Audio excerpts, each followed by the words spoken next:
રાધે રાધે, જય સિયારામ. આપણે શ્રી શ્રી રાણીમા અને રૂડીમાનું ચરિત્ર ચાલે છે. રાણીમા અને રૂડીમાના ચરિત્રમાં આગળ વધીએ તો રાણીમા પોતાના પિતાજી માટે, ગુરુ માટે, બધાય માટે એક સંતનો મોટો ઉત્સવ કરે છે, સંતનો મેળો કરે છે. આવો મેળો એમ કહે છે કે ક્યાંય થયો નથી અને થશે પણ નહીં, એવડો મોટો મેળો હતો કે જેમાં રાજસ્થાનથી સંતો પધાર્યા હતા એમ. અને એ આજથી 150-200 વર્ષ પહેલા રાજસ્થાન સુધી પત્રિકાઓ પહોંચાડવી અને ત્યાંથી સાધુઓને બોલાવવા, એવો ઉત્સવ તો બહુ મોટો હશે. એવો ઉત્સવ બહુ મોટો હશે, એમાં કોઈ શંકા નથી. તો આ ઉત્સવની અંદર એટલા માણસો ભેગા થઈ ગયા, એટલા માણસો ભેગા થઈ ગયા કે લોકોને ચિંતા થવા માંડી કે મચ્છુ નદીની પાણી ખૂટી જશે. એટલે બધા લોકો, બધા સંતો માં પાસે આવે છે, રાણીમા પાસે, ને કહે છે કે માં, મચ્છુના પાણી દગો દે ને એવું લાગે છે, કે મચ્છુના પાણી છે ને કે ખૂટી જાય એવું લાગે છે. તો માં એમ કે છે ભલે ખૂટે, હું શું કરું ઈ કે. અરે પરબની જગ્યામાં કૂવો ખોદ્યો તો, અને ઘોઘાવદરના ભાણ સાહેબે અને દાસી જીવણે રામ સાગ ઉપર ભજનો ગાઈને ઈ કૂવામાંથી પાણી કાઢ્યું હતું ઈ કે. તો આવડા સંતો અહીંયા એકઠા થયા છે, તો કૂવામાંથી ભગવાન પાણી આપતા હોય તો નદીમાં હું પાણી નહીં આપે ઈ કે. કહી દે મચ્છુને કે લાવ મારી પાણી. મતલબ સંતોને કહે છે રાણીમાં કે મચ્છુ નદી પાસે જાઓ અને મચ્છી નદીને કહો કે માં, હે મચ્છુ માં, તમે મને પાણી આપો ઈ કે. પાણી દિયો. બોલાવે મેઘરાજાને કે ભરી જા બાપ, ભરી જા. મતલબ મેઘરાજાને બોલાવો અને કહો કે બાપલા, આખી મચ્છુ નદીને તું ભરી દે ઈ કે. માનવોને માટે આખો પટ નિર્મલા નીરથી ભરી જા. મને કહેવામાં માલ નથી. માં કે મને ના કયો, તમે મને કહેવામાં માલ નથી, કારણ કે મને કહેવાથી મચ્છુ નદી નહીં ભરાય. પરમાત્માને પોકારો, પરમાત્માને પોકારશો તો મચ્છુ નદી ભરાશે, નહીતર નહીં ભરાય. કહેવાનો ભાવ શું છે? કહેવાનો ભાવ ઈ છે કે પરમાત્મા તરફ વાળે છે રાણીમાં, કે પરમાત્માને પોકાર કરો તો કઈક કામ બનશે, નહીતર આમાં કોઈનું કામ બનવાનું નથી. સાચો પોકાર પરમાત્માને થવો જોઈએ, સાચો પોકાર ભગવાનને થવો જોઈએ. ભગવાન ધારે તો પાણી ભરી શકે, મારાથી કાંઈ ન થાય. માએ તો ના જ પાડી દીધી. મારાથી નહીં, પરમાત્માને પોકારો અને પરમાત્માને કહો કે લાજ તમારી જશે, હું તો બાઈ માણસ થઈને છૂટી જઈશ. રાણીમાં તો બાઈ માણસ છે કે હું તો બાઈ માણસ, મતલબ સ્ત્રી થઈને છૂટી જઈશ, કારણ કે સ્ત્રી તો બધી વ્યવસ્થા ન કરી શકે ને એમ. વ્યવસ્થા તો પુરુષ કરી શકે. એટલે રાણીમાં કે મને તો બધા સ્ત્રી ગણીને મારી અલગ કરી દેશે, નિંદા નહીં કરે. પણ ભગવાન તારી નિંદા થશે કે રાણીમાએ આવડો મેળો કર્યો અને ભગવાને એને સહાયતા ન કરી કે. તો ભગવાનને પોકાર કરો. વાત બિલકુલ સાચી છે. દ્રૌપદીએ જયારે બધાય સામું જોયું ત્યાં સુધી ભગવાન ચીર પૂરવા નહોતા આવ્યા, પણ જેવું એને ભગવાન સામું જોયું દ્રૌપદીએ, તરત જ ભગવાન ચીર પૂરવા આવી ગયા.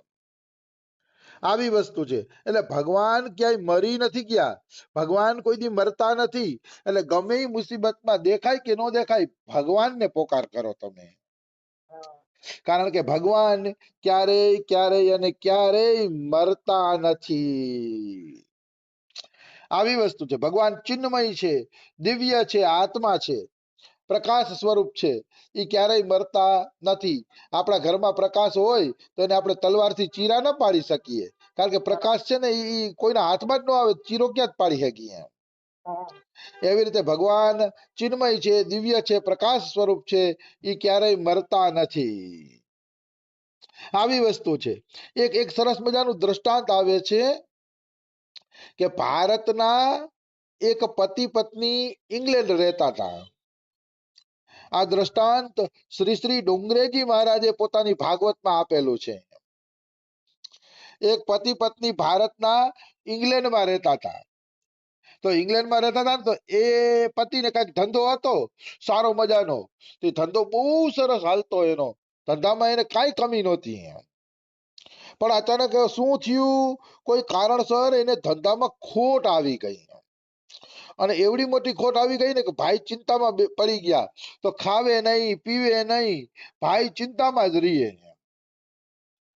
એટલે એ ચિંતામાં આ પત્નીએ જોયા ને, તો ભાઈ પત્નીનું કર્તવ્ય છે કે મુસીબતમાં પુરુષને ટેકો આપે. એટલે પત્નીને પુરુષની મિત્ર પણ કીધી છે, પતિની મિત્ર પણ કીધી છે કે એવા સમયે ઈ ટેકો આપે.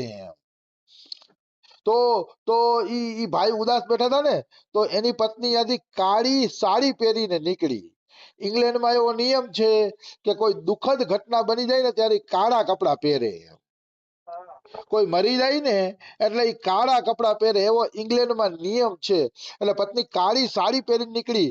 એટલે પતિએ પૂછ્યું કેમ કાળી સાડી પહેરીને નીકળી, કે કઈ દુઃખદ ઘટના બની ગઈ છે? પત્ની કે હા, દુઃખદ ઘટના બની ગઈ છે એટલે જ મારે આ કાળી સાડી પહેરવી પડી. તો કે શું દુઃખદ ઘટના બની ગઈ છે? તો કે ભગવાન મરી ગયા. એની પત્ની એમ કે છે ભગવાન મરી ગયા એટલે મેં કાળી સાડી પહેરી છે. તો એનો પતિ હસતો હસતો કહે છે કેવી ગાંડા ઘેલી વાતું કરે શીખીએ, કોઈ દી ભગવાન મરે કે? ભગવાન કોઈ દી નો મરે કે. તો કે મરી કેવા ગયા એટલે તો તમે ચિંતા કરો છો, જો ભગવાન જીવતા હોત તો તમે શું કામ ચિંતા કરાતી કે. તો તા ઓલાને લાઈટ થઈ ગઈ.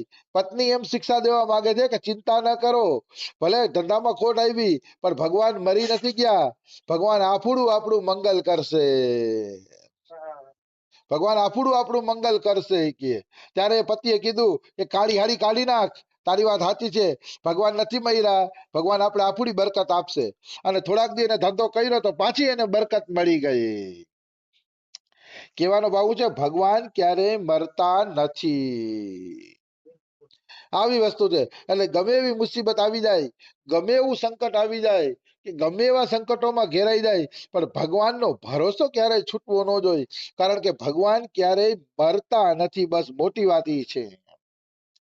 અમારા શ્રી શ્રી રમેશ બાબાજી મહારાજને એકવાર એક ભાઈએ પ્રશ્ન પૂછ્યો હતો કે બાબા તમે આટલી કન્યાઓને અહીંયા આશ્રય આપ્યો છે, આટલી કન્યાઓ અહીંયા આવી ગઈ છે, પણ પછી કાલ સવારે તમે નહીં રહ્યો તો આ કન્યાઓનું કોણ? આમને લગ્ન નથી કર્યા, તમે એના નામ ઉપર કઈ બેંક બેલેન્સ નથી કરી, તો આ કન્યાઓનું શું? તો બાબા આજ વાક્ય બોલ્યા, હમ મર જાયેંગે લેકિન ભગવાન થોડે ही मरेंगे. મને આજે યાદ છે બાબાનું વાક્ય. બાબા કે હમ મરેંગે, ભગવાન થોડે ही मरेंगे કે આ બધા ભગવાન ભરોસે આવ્યા છે એટલે ભગવાન જ એની લાજ રાખશે કે, કારણ કે ભગવાનના ભરોસે આવ્યા છે.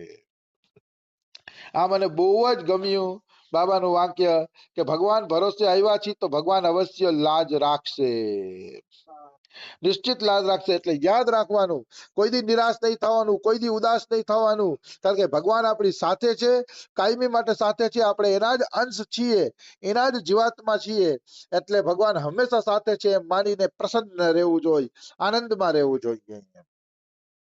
કારણ કે ઠાકુર આપણી સાથે છે, આપણે ક્યારેય એકલા મુકતા નથી.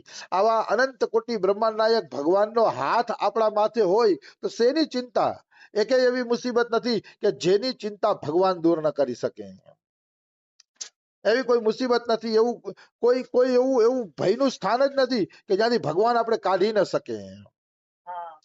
બધામાંથી ભગવાન કાઢી શકે છે. એટલે ક્યારેય ચિંતા નહીં કરવી, નિશ્ચિંત રહેવું. અમારે ત્યાં કોરોના આવ્યો હતો, એમાં કઈક પૈસાની વધઘટ થઈ ગઈ, અમુક પૈસા ખોટા થયા હતા, તોય અમારા બધા ગુજરાતીઓના જીવન જાય છે. એકેય ગુજરાતીને વાંધો આવ્યો નથી. પૈસા ખોટા થયા કોરોનાની અંદર, કારણ કે જમીનના એના ભાવ ડાઉન થયા, એટલે વ્યાજ ડાઉન થયા, ને વ્યાજ ડાઉન થયા એટલે પૈસા ખોટા થયા, પણ તોય બધા ગુજરાતીના જીવન હાલે છે. એટલે ભગવાન ક્યાંય જાતા નથી, ભગવાન ભક્તોની રક્ષા કરે છે. ભક્તોની રક્ષા કરી અને ભગવાન મતલબ શું, ભગવાનનું તો કેવું, કાયમી માટે ભગવાન ભેગા જ હોય છે. ભક્ત સોવે તા સોઈ રહું, ભોજન સગહી લેવ, જોવો ગાવે પ્રેમ સો તો મેં ભી તાલી દેવ. ભગવાન એમ કે છે મારો ભક્ત જ્યાં સુવે ત્યાં જ હું સુવ છું, અને મારો ભક્ત જ્યાં જમે છે ત્યાં હું એની હારે જમું છું. અને જયારે મારો ભક્ત પ્રેમથી મારા કીર્તન કરે છે તો ભગવાન કે હું તાલી પાડું છું. હું પણ તાલી પાડી પાડીને એને ટેકો દઉં છું મારા ભક્તને. આવી જિમ્મેદારી ભગવાને લીધી છે, પછી શેની ચિંતા? પછી કોઈ ચિંતા કરવી જોઈએ નહીં. એટલે મનુષ્યએ હંમેશા ભગવાનના ભરોસે નિશ્ચિંત રહેવું જોઈએ. ક્યારેય કદાપી કોઈ પણ પ્રકારની ચિંતા ન કરવી જોઈએ. આવી વસ્તુ છે. તો રાણીમાં એમ કે છે કે ભાઈ ભગવાન મરી નથી ગયા, કે જાઓ તમે બધા ભગવાનની શરણમાં જાઓ, પોકાર કરો, કે મચ્છુ નદી ભરાઈ જશે, ચિંતા ન કરો, કે પાણી આપશે ભગવાન, પાણી આપશે, કે ચિંતા ન કરો. ત્યારે ગંભીર ભાવે વિસામણ ભગત બોલ્યા કે રાણીબાઈ, આ ટોળ કરવાના ટાણા નથી, બીજી પણ આફત છે. મતલબ રાણીબાઈ આમ કીધું ને, તો વિસામણ ભગત જો સિદ્ધ હતા તોય ચિંતા કરીને બોલે છે કે મારી આ ટોળ કરવાના ટાણા નથી, એટલે આ મજાક કરવાના ટાણા નથી. હાલો કદાચ વરસાદ આવી જશે, મચ્છુ ભરાઈ જશે, પણ બીજા અનેક પ્રશ્ન છે. માણસો વધુ છે ને ખાવાની સામગ્રી ઓછી છે, માણસો વધુ છે ને ઓઢવા પાથરવાની સામગ્રી ઓછી છે, એનું શું? મતલબ અહીંયા કેટલાય બધા પ્રશ્ન ઉભા છે. કે એક જ પ્રશ્ન નથી. આ રાણીમાનો ઉત્સવ જોઈને મને રમેશ બાબા જ વારંવાર યાદ આવે. રમેશ બાબાનું આવું જ ખાતું હોય માન મંદિરમાં. પૈસા હોય ન હોય એના કાર્યક્રમ ચાલુ જ હોય. પૈસા હોય તોય ભલે, પૈસા ન હોય તોય ભલે, ને આગળ પાછળ પૈસા ચૂકવાઈ જાય, પણ બાબાના કોઈ દી કોઈ કાર્યક્રમ બંધ રહેતા નથી. રાણીમાનું એવું જ છે. જુઓ, કાંઈ વ્યવસ્થા નથી, માણસો વધી ગયા છે, સામાન ઓછો છે, તોય જોઈ અઠવાડિયાનો ઉત્સવ પૂરો કરી દેશે. તોય અઠવાડિયાનો ઉત્સવ ખેંચી કાઢશે. કારણ કે ભગવાન પૂરું કરે છે, અને એમાં જ મજા છે કે ભગવાન પૂરું કરે ને આપણે દેખાય કે આ ભગવાને પૂરું કર્યું. મજા એમાં છે. અને ભક્તો તો ભાઈ જોખમ કરે જ ભક્તો કહેવાય ને. જોખમ કરો તો જ કૃપાના દર્શન થાય, નકર કૃપાના દર્શન ન થાય. તમારી પાસે કુટિયા હોય, ભોજનની સામગ્રી હોય, બધી વ્યવસ્થા હોય, તો બધી વ્યવસ્થા વચ્ચે થોડી કઈ કૃપાનો અનુભવ થવાનો છે. કૃપાનો અનુભવ તો ત્યારે થાય કે જયારે અવ્યવસ્થા હોય, કઈ વ્યવસ્થા હોય નહીં, અને અચાનક પ્રભુ આપણી વ્યવસ્થા કરે ને એને વ્યવસ્થા કહેવાય. આવી વસ્તુ છે, આવી વસ્તુ છે. તો વિસામણ ભગત બોલે છે, માં બીજી આફત છે. તો કે શું આફત છે? તો કે તારો માલ સવારમાં એક જ પીરસણે ઉડી જશે. મતલબ માણસો એટલા આવ્યા છે કે તમે જે અનાજનો જથ્થો ભેગો કર્યો છે ને, એ એક જ ટકમાં બધા લોકો ખાઈ જશે. એક જ ટકમાં બધા લોકો જમી જશે. કે પછી શું કરશે? કે હું જોઉં છું, ઢગલા તપાસીને જોઉં છું, કે 40 પંઠા ફરી વળ્યો, 5000 સારથિયાને પંજાની છાપ મારી હાથ કેસવી આવ્યો છું. મતલબ બધી જગ્યાએ ફર્યો, માલ જોયો, માલનું નિરીક્ષણ કર્યું. કે પણ માણસો એટલા છે કે તારો માલ તો એક જ દીમાં સાફ થઈ જશે. કે તો કે આટલા માનવીની સામે તારા 15000 મણનો માલ શું હિસાબમાં છે? મા પાસે માલ હતો 15000 મણ, અને ખાવા વાળા એટલા હતા કે 100-150 મણ માલ વપરાઈ જાય.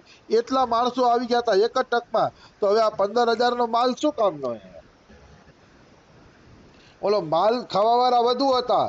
તો વિસામણ ભગત કે મને આની ચિંતા છે માં, કે આ કેવી રીતે પાર પડશે. ત્યારે માં એમ કે છે, આ કોણ? આ આપો વિસામણ બોલે છે? વાહ રે ભગત વાહ. કે મતલબ માને આશ્ચર્ય થયું. માને આશ્ચર્ય થયું કે સિદ્ધ મહાપુરુષ થઈને આવી નમાલી વાતો એમ. સિદ્ધ મહાપુરુષ હોય તો વિશ્વાસથી બોલવું જોઈએ કે ભગવાન પૂરું કરશે, ઈશ્વર પૂરું કરશે. કે અને તું સિદ્ધ મહાપુરુષ થઈને આવી નમાલી વાત કરે કે માલ કેવી રીતે પૂરો થશે. કે ભરોસો નથી ભગવાન ઉપર તને? કે ભરોસો રાખ ભાઈ, ભરોસો રાખી. કે આમ બી જવાશે તો ધણીની માળા ખાલી મલકમાં ફરાશે કેમ? જો કે આમ તું ડરી ડરીને રહીશ નહીં, કે તો આ ભગવાનની માળા એક દિવસ મૂકવી પડશે તારે. રાણીમાં એમ કહે છે.